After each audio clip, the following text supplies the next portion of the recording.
Is it visible now? तो बच्चे start करते हैं आज की क्लास। आज का जो हमारा टॉपिक है वो है फंक्शंस, राइट। फंक्शंस क्या होते हैं? इससे पहले कि आप फंक्शंस को सीखें कि फंक्शंस क्या होते हैं, आपको ये पता होना चाहिए कि प्रोसीजर्स क्या होते हैं, ठीक है। तो उसके लिए आप पहले प्रोसीजर्स का लेक्चर रेफर करेंगे, ठीक है। So starting with functions. Functions, ठीक है जी। मैं थोड़ा सा जूम इन कर देता हूँ, ठीक है। फंक्शंस, देखिए फंक्शंस की डेफिनेशन तो वही है, बस आखिर में एक छोटा सा चेंज है, राइट। इसका भी प्रैक्टिकल भी करके देखेंगे कि मेजर डिफरेंस क्या आ रहा है। तो set of instructions, set of instructions given a name,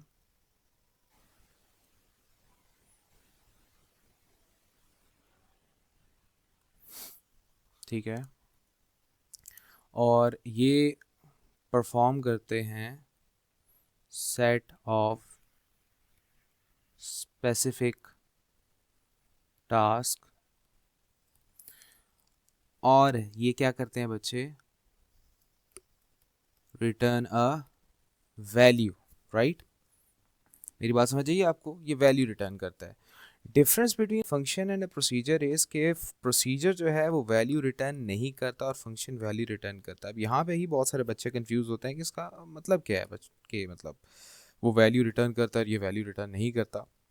इसका फ़र्क मैं आपको बताता हूँ, ठीक है जी। ओके जी, वेट।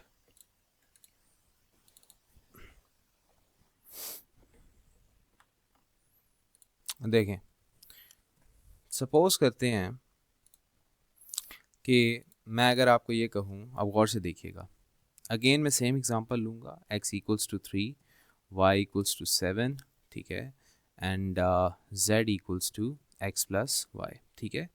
और इन तीन इंस्ट्रक्शंस को मैं एक नाम दे देता हूँ, मैं कहता हूँ डेफ और एडिशन, ठीक है। इनको नाम दे दिया मैंने एडिशन का, सही है। और ये तीनों इंस्ट्रक्शंस मैंने अंदर कर दी इसके। अच्छा, अब आपके सामने मैं कहता हूँ प्रिंट कर दें z को, ठीक है। और एक और डिफाइन करता हूँ मैं इसी तरह एक मॉड्यूल सब्ट्रैक्शन का, ठीक है। और उसको भी मैं कहता हूँ कि x is equal to 7, y equals to 3 and z equals to x minus y. इस दफ़ा बजाय इसके कि मैं प्रिंट करूँ z को, मैं क्या कर दूंगा? z को बच्चे रिटर्न कर दूंगा। अब इसमें डिफरेंस क्या है, ठीक है। डिफरेंस समझें। डिफरेंस ये है कि अगर मैं कॉल करता हूँ एडिशन को, ठीक है, तो आपके पास आउटपुट में क्या आएगा? जो ही एडिशन कॉल होगा, ये वाला मॉड्यूल, राइट, ये सारी इंस्ट्रक्शंस चलेंगी, तो आपके पास प्रिंट में आउटपुट में क्या आएगा?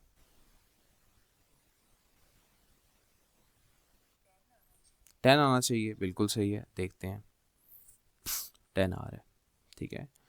लेकिन अगर मैं कहता हूँ कि सब्ट्रैक्शन को कॉल करो, ठीक है, और इसको रन करते हैं, तो कुछ भी नहीं आ रहा, कुछ भी नहीं आ रहा। देख रहे हैं आप? Nothing, right. उसकी वजह क्या है? उसकी वजह ये है कि यहाँ पे मैं प्रिंट नहीं कर रहा जेड को, बल्कि रिटर्न कर रहा हूँ। अब रिटर्न का मतलब क्या है, राइट। रिटर्न का मतलब अभी आपको मैं समझाता हूँ। एक चीज़ लिखने लगूँ, राइट। अभी ये ड्राई रन करूँगा तो आपको क्लियर होगी। मैं कहता हूँ वैल इक्वल्स टू सब्ट्रैक्शन, ठीक है, और प्रिंट कर दो वैल को, ठीक है। अब मैं इसको रन करता हूँ। अब क्या आ रहा है? अब आ रहा है ना आंसर, 4 आ रहा है। अच्छा, बजाय इसके कि एक्स और वाई को मैं ऐसे लिखूं, ठीक है, जैसे हमने प्रोसीजर के पैरामीटर सेट किए थे, ठीक है, इसी तरह आप इस फंक्शन के भी पैरामीटर्स हम सेट कर देंगे। एक्स वाई को हम रिसीव करेंगे, तो यहाँ पे मैं जो वैल्यू सेंड करूँगा वो वैल्यूज़ यहाँ पे जाएंगे। भी मैं ड्राई रन करूँगा तो और क्लियर हो जाएगा आपको, ठीक है। इसको मैं रन करता हूँ, देखें मेरे पास सही आंसर आ रहा है, ठीक है, जो वैल्यूज़ मैंने उसको सेंड की हैं। लेकिन अभी क्या कॉन्सेप्ट क्या है, राइट। ये मैंने वैल में स्टोर किया, वैल को प्रिंट किया, मतलब इसका क्या है? मतलब अभी आपको समझाता हूँ, राइट। मैं इसको स्निप करता हूँ यहाँ से, ताकि मैं आपको कोड यहाँ से ट्राई रन करके पहले समझा सकूँ, फिर इसका सूडो कोड देखते हैं, ठीक है। देखें जी, आपके पास, ओके, स्क्रीन पे नज़र आ रहा है आपको? ओके। देखिए बच्चे, आपने जब कॉल किया सब्ट्रैक्शन को, ठीक है, तो क्या हुआ कि सब्ट्रैक्शन का मॉड्यूल कॉल हो गया, ठीक है। अब सब्ट्रैक्शन का जब मॉड्यूल कॉल हुआ है तो आपने दो वैल्यूज़ भेजी हैं, 10 और 5, ठीक है। तो यहाँ पे मैंने इन दो वैल्यूज़ को रिसीव किया है in the form of parameters x and y। जो 10 है बच्चे, वो किस वेरिएबल में स्टोर होगा? x के अंदर आ जाएगा 10, ठीक है। और ये जो 5 है ये किस में स्टोर हो जाएगा? y में, ठीक है। ये y में आ गया। फिर इसके अंदर का कोड चलेगा जब, तो z की वैल्यू क्या हो जाएगी? z की वैल्यू की x माइनस वाई, यानी 10 माइनस 5 विच इज़ 5। और मैं क्या कर रहा हूँ? रिटर्न कर रहा हूँ किसे? z को, यानी कि रिटर्न कर रहा हूँ मैं 5 को, राइट, क्योंकि x माइनस वाई जो है वो 5 है और z की वैल्यू 5 हो गई थी और मैं 5 को रिटर्न कर रहा हूँ। जो ही बच्चे मैं रिटर्न करूँगा तो जहाँ से इसे कॉल किया गया था ये वैल्यू वहाँ पे वापस चली जाएगी।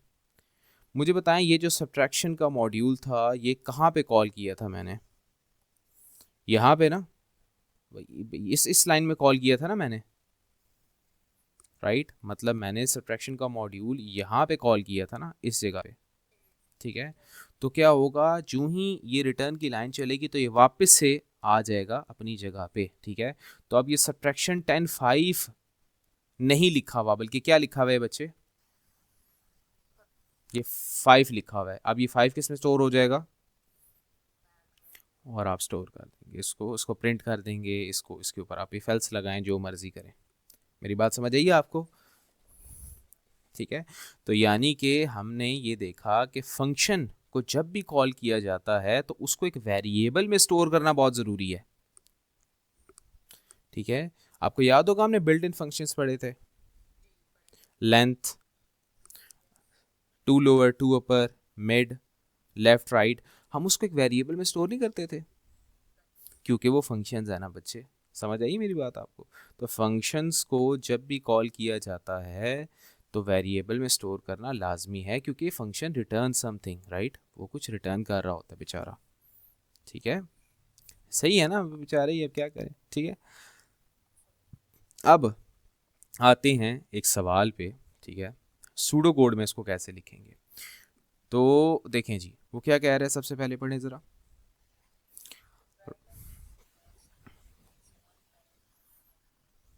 ठीक है, कि वो एक फंक्शन आपने लिखना है, फंक्शन का नाम क्या है?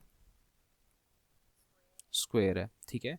वो और कितने पैरामीटर रिसीव कर रहा है वो, और रिटर्न कर रहा है उसका स्क्वायर। ये इंपॉर्टेंट चीज़ें हैं, ठीक है। अब सबसे पहले तो हम फंक्शन का हेडर डिफाइन करेंगे, ठीक है।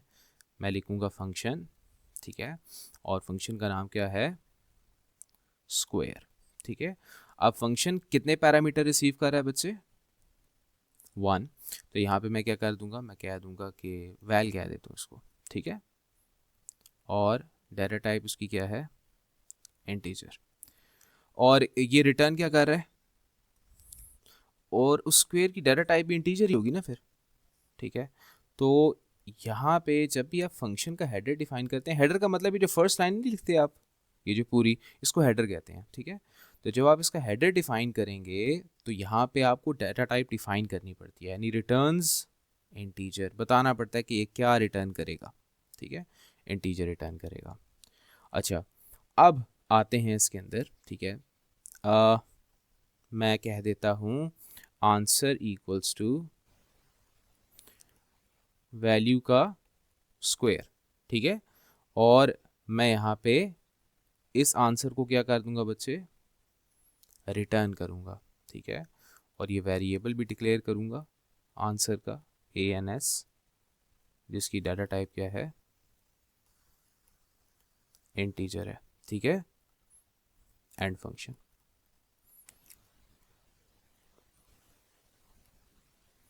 यहाँ तक कोई क्वेश्चन बच्चे? अब इसको जब कॉल करेंगे तो कैसे करेंगे, राइट। ये फंक्शन और एंड फंक्शन के बाद आप सिंपली लिखेंगे स्क्वायर, और यहाँ पे फॉर एग्जांपल मैं कह देता हूँ 7, ठीक है। और इसको एक वेरिएबल में स्टोर कराना लाजमी है, ठीक है, इसको मैं कह देता हूँ वैल्यू। अब बताएं जब ये स्क्वायर 7 लिखूंगा तो ये वाला फंक्शन कॉल हो जाएगा, ठीक है, स्क्वायर का।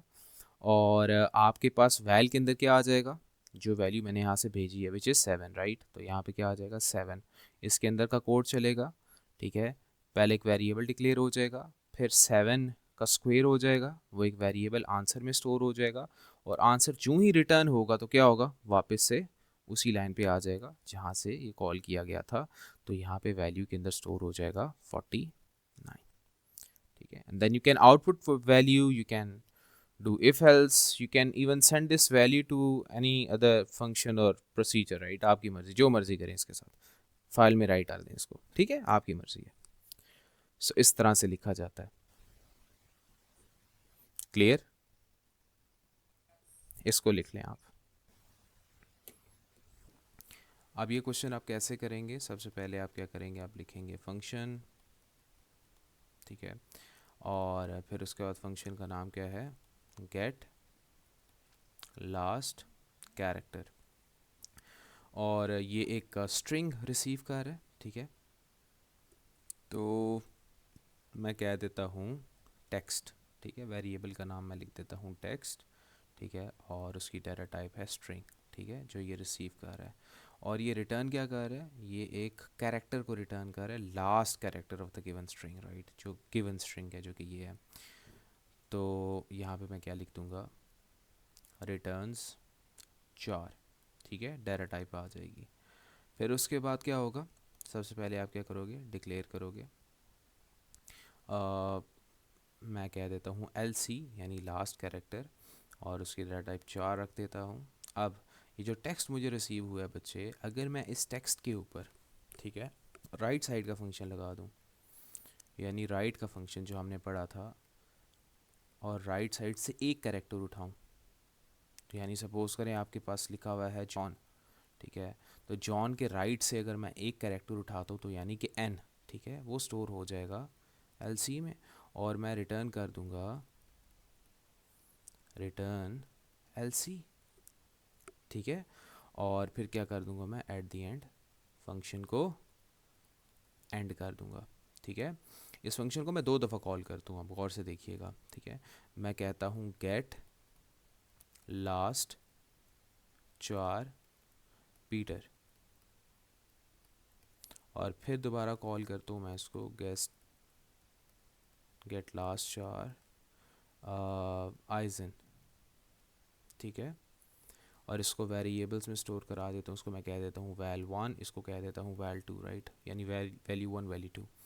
मुझे बताएं जब ये कॉल पहली दफ़ा होगा, ठीक है, तो आपके पास इस टेक्स्ट में क्या आ जाएगा, पीटर आ जाएगा।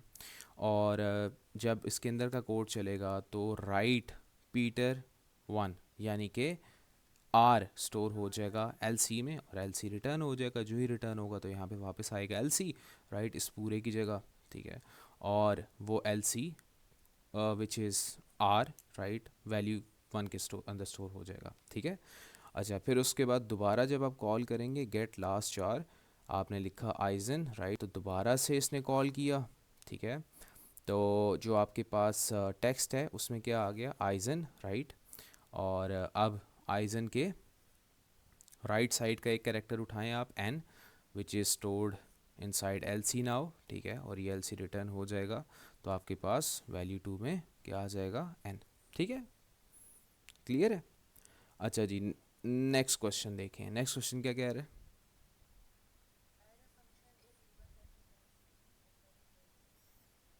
हाँ, तो एक फंक्शन लिख लेते हैं, ठीक है। सो फंक्शन, फंक्शन का नाम क्या है, इज़ इवन, कितने पैरामीटर रिसीव कर रहा है, एक, राइट, उसको मैं कह देता हूँ नम, ठीक है, जिसकी डाटा टाइप क्या है, इंटीजर। और जो ये रिटर्न कर रहा है उसकी डाटा टाइप क्या है, जिस चीज़ को ये रिटर्न, बूलियन, ठीक है, मतलब ट्रू या फॉल्स रिटर्न कर रहा है।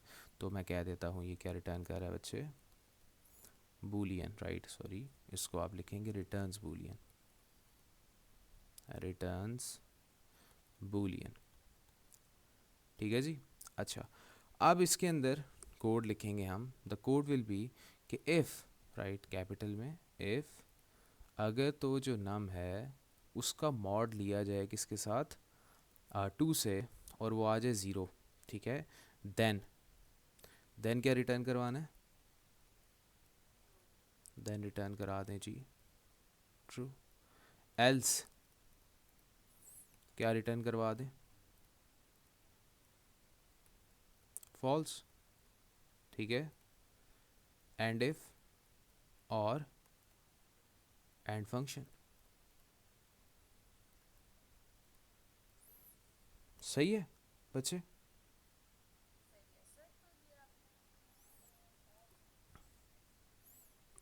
नहीं नहीं, ऐसे भी रिटर्न हो सकता है ना, ऐसे भी रिटर्न हो सकता है। जो पिछले क्वेश्चन आपने किया उसमें भी अगर आप एज इट इज़ भी रिटर्न करा दें, ज़रूरी थोड़ी होता है कि आपने वेरिएबल में स्टोर करा के रिटर्न कराना है, ऐसे भी हो जाता है, ठीक है, कोई ज़रूरी नहीं है, ठीक है। कोई सवाल इसमें, ठीक है, इसको लिख लें आप। तो ये था बच्चे फंक्शन का कॉन्सेप्ट। उम्मीद करता हूँ कि जो भी आज हमने किया है फंक्शन के बारे में वो आपको सारा समझ आया होगा, ठीक है। अब इसकी डिटेल क्या है, इसके और क्वेश्चंस क्या हैं, पेपर में सवाल कैसे आते हैं, ये हम देखेंगे ड्रैगन बॉल जी के नेक्स्ट एपिसोड में।